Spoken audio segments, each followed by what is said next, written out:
Hello, everyone. Hello. It is Coach Brenda Kelly here coming to you on this wonderful Monday. Happy, magnificent Monday to you.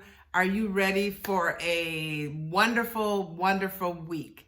It is going to be a good week. It is what you say, what you speak out of your mouth becomes reality. So I wanted to come on today and just say hello to you. I hope your day is already off to a great start. Always think that it is going to be a wonderful, wonderful week. So I wanted to come on today and first say thank you to all of my subscribers. Thank you to all of my subscribers for just being a part of this big family. Thank you so much. I'm really excited to have you as a part of my team.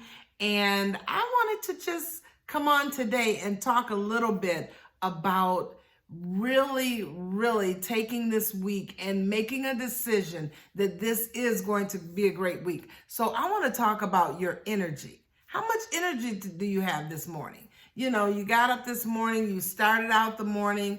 Were you tired when you first got up? Because a lot of times people get up in the morning and they're already tired. Well, if you're tired, I'm going to talk about some of the things that you can do to get you going for this morning. So let's talk about how to beat fatigue, and boost your energy. We need energy, especially on Monday mornings. We need lots and lots of energy. So let's talk about how we can beat fatigue if you're already getting up tired this morning. Number one, and it's something that I did this weekend, is catch up on your sleep. Because a lot of times during the week when you're working and you're trying to get other things done when you get home from work, it seems like we take more time and we're going to bed later and later. So you're going to bed later and then you're having to get up at 5. That's what it is for me. I have to get up at 5 o'clock in the morning because I got to work out. So you're going to bed later and later. 10 o'clock turns to 12 o'clock, turns to 1 o'clock, and you're getting up at 5 o'clock in the morning. So catching up on your sleep. You say, how do I catch up on my sleep? One of the ways to catch up on your sleep is on the weekend, sleep in. If you don't have children, now if you have children, that's a different story. But if you are, pretty, liberal with your time, sleep in. Get an extra hour of sleep in the morning. Maybe going to bed a little earlier. So you got to try to catch up on your sleep and make it a habit to where, okay, I'm catching up. So now I'm going to go to bed a little earlier so I can kind of regroup that thing. So number one, catching up on your sleep. How do I beat this fatigue? Number two is decrease chemical dependency. You're saying, okay, Coach, what are you talking about? Chemical dependency.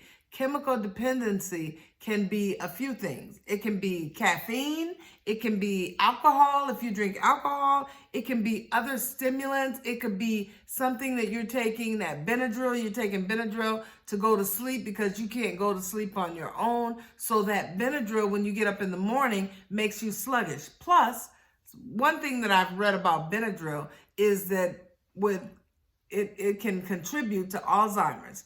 Now, I'm not saying it will actually cause it, but read up on it. Benadryl, be careful with how much you do that. So decreasing some of the stimulants, even the coffee, kind of, if you're a coffee drinker, you drink maybe 3 cups of coffee a day. I would say kind of taper that a little and say maybe I'm going to cut it down to 2 and then maybe once a day. You may not even need it. You may want to try some herbal teas.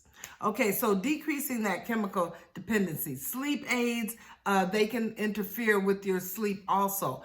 Another thing, during the winter months, when we're really sick, I know for me, I would take a little NyQuil, and when I wake up in the morning, I was exhausted. NyQuil would just really work on me. So kind of decrease those things. If you know that you have a habit of taking those things, decrease that. Number 3 is exercise, one of my favorite things to do. 5 a.m. in the morning, you will find me at my house doing my workout. 5 o'clock.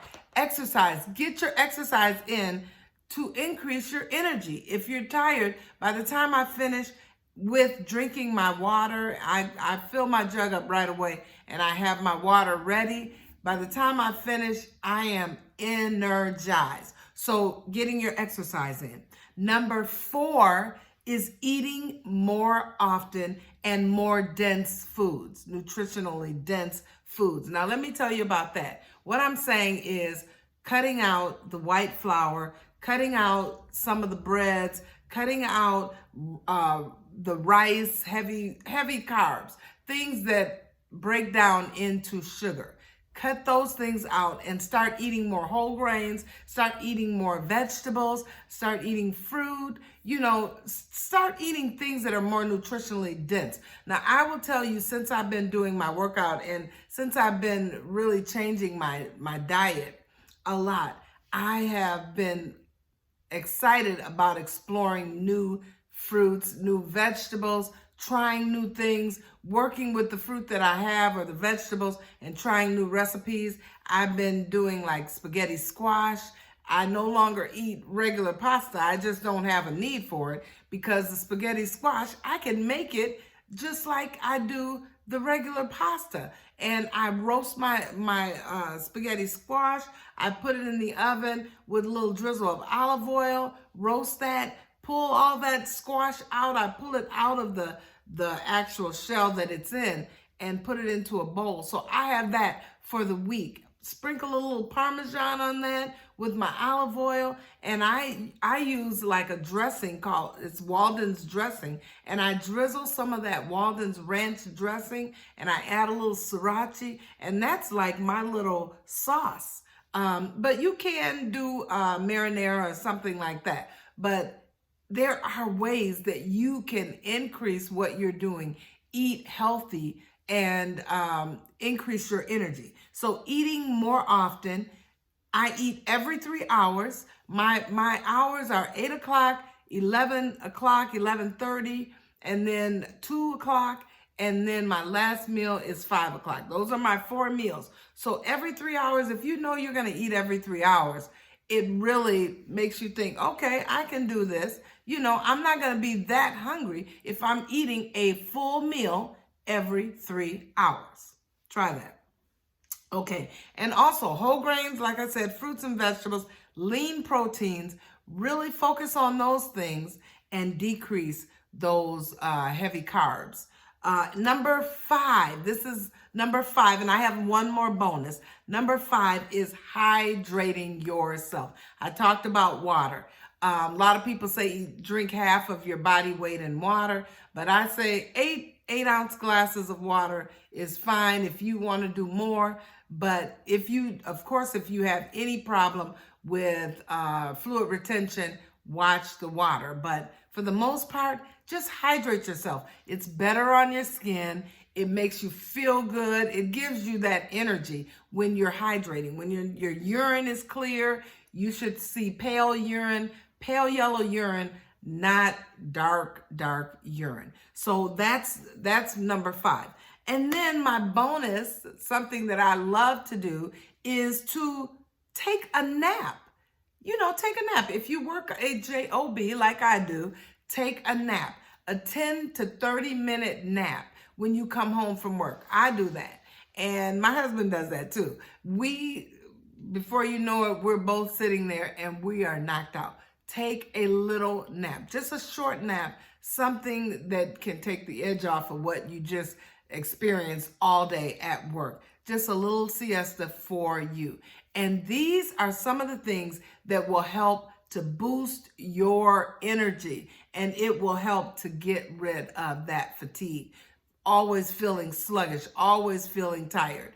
These are some things that you can try. All right, so that is it for Magnificent Monday. I'm really excited because I have more coming to you. I'm going to be sharing with you just so many things that will help you with your body, helping you focusing on getting your health in order. One thing that I was reading today, I was reading about some heart things that some people go through, pacemakers, defibrillators, and different things. And as a nurse, I'm always looking up things. And I was reading about defibrillators, how much it costs. Now, let me tell you, $10,000 to $20,000 just for the defibrillator itself.